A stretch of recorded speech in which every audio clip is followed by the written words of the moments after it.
Hi everyone, it's William with the latest 1921 diary entry. We're up to the 12th of April, and for our recap, well, we did two diary entries last time, the 10th and the 11th, and basically just describing a quiet day in Marseille, and then a long, difficult drive to Lyon with two flat tires, everybody feeling a little worn out. And the one fun thing was stopping to see a Roman triumphal arch, and Dmitri really enjoyed that sort of thing. So then the arrival in Lyon and checking into what Dmitri called a second-rate hotel, but one that was tolerable. So the cast today is no one, just our two friends and travel companions, Dmitri and Chanel. So here we go.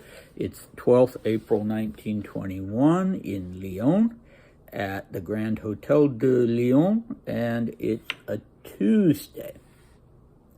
We got up relatively early, and the weather was excellent and very warm. Coco and I took a walk around the city. Lyon is a huge city, and strange though it may seem, has a rather German appearance. We decided to go see the big cathedral that stands high up on a hill above the city. We had to take a gangplank, a funicular. The cathedral's interior was simply ugly, but there was an amazing view of the city. From the hill you can see an awfully long way, and there below, beneath our feet, as they say, both rivers were visible, the Rhone and the Saône, S-A-O-N-E. For lunch, we went to a restaurant called Moriteur, where the food was excellent. Afterwards, we drove Coco's car around 30 kilometers out of the city to an old village, Péroges. I liked it very much. It's a small town from the Middle Ages, and many of the houses have remained untouched since those times. It's just like something from an old picture. And as if on purpose to complete the illusion, we found ourselves in a huge cinematic picture pâté, So I'll interject. This is the cinema company going all the way back to the 1890s. Pâté, P-A-T-H-E, accented E. I don't know how to pronounce it. Dmitri phrases it a bit strangely. So anyway, they came across a film being made. Okay, returning to him. So all the people were wearing period costumes, and they fit in amazingly well with the overall picture. We ended up staying quite a long time. We had tea at an inn that also retained its medieval appearance. We got back to Lyon around 6:30 that evening, quickly changed, had dinner at Moriteur, and then went to the circus. It's a huge organization which, as it turns out, moves from place to place and gives performances in grandiose tents. So the venue is no smaller than in real circuses. But the performance wasn't really a success. There were very few interesting acts. We returned to the hotel early and went to bed before 11:30. So the big event of the day, the highlight of the day, was not the circus, but the town of Péroges, P-E-R-O-U-G-E-S, this medieval town in I get the impression, reading this, that Dmitri really had a wonderful time there. He really enjoyed that. Okay, so returning briefly, when he's talking about going up to the cathedral, I had a look at the cathedral. I found the cathedral when I just typed in Lyon Cathedral. I got the Cathedral of Saint-Jean-Baptiste, and I couldn't find any pictures of the interior. I don't know. Dmitri says the interior was ugly, but who knows? Matter of taste, of course. The Saint-Jean-Baptiste didn't seem that high up Didn't seem like you would need to take a funicular up there. I take a funicular up to Schatzalp, which is 500 meters above the town of Davos. Yeah, anyway, 500 if you go straight up, 800 on the slope. So, yeah, I don't know, but it's strange. Before he says funicular, he says the word trap, which in Russian I think of, well, not a gangplank. I just couldn't think of well, maybe. I couldn't think of a good word for that. It's like what you get on to go on a ship or inside a ship to go to different levels on the ship. Or, yeah, I don't know. I don't know what he had in mind using that word, but he quickly corrects it and says a funicular, or in German, a Stadtseilbahn. So it's a cable car, but it's not hanging from a cable. It is going up on tracks.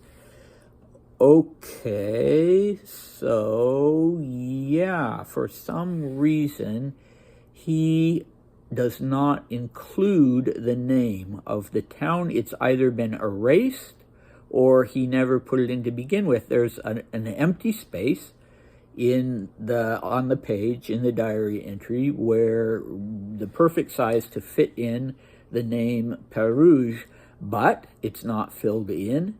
So he, like I say, he either erased it or he never put it in to begin with. And I wonder when he was writing this, if he didn't perhaps forget the name of the town, or if he remembered it, he didn't want to take a stab at spelling it.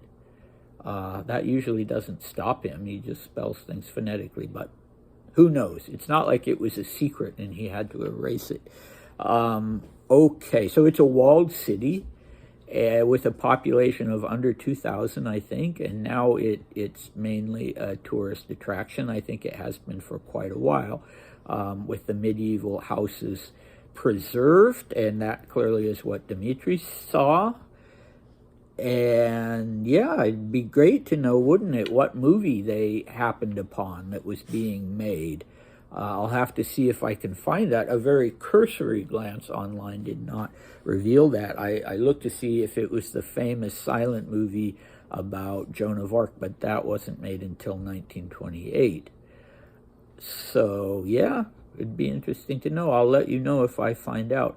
And then the circus. Well, I always thought of circuses as traveling and having the big top, you know, the huge tents. Dmitri uses the word grandiose, which is the same in Russian, and instead of just the word big or huge, so they were big fancy tents, I guess. But he says they move around, unlike a real circus. Well, maybe in Russia or in other places they had, you know, permanent circuses in towns. I guess that's not so hard to imagine. But this one was a bit of a disappointment. So, you know, I wonder whose idea that was. It would be interesting to know all along the way who said, oh, let's go out to this medieval village, or who said, well, why don't we go to the circus this evening? Kind of a strange thing for two sophisticated adults to do, and I wish he'd told us why they decided to do that and whose idea it was in the main, although maybe it was completely mutual and they both said to each other at the same time, let's go to the circus, and then laughed. I don't know. Anyway, what do we have next time? Well, we will be going on to Vichy, where we will catch up with the long diary entry. If you recall, the long diary entry was written on the 15th of April before Dmitri went back 2 weeks to fill in the days. So we'll be catching up with that diary entry in Vichy, and we'll be doing 2 entries tomorrow because they're short and the mood is a little bit gloomy. I think Dmitri's been a little gloomy, on the gloomy side, since they left Monte Carlo, but he really enjoyed this day in Lyon, so that's good. And yeah, gloomy or not gloomy, come back for the next video and find out about how they got settled in, or arrived at and got settled in Vichy. And I hope I'll see you next time. Bye.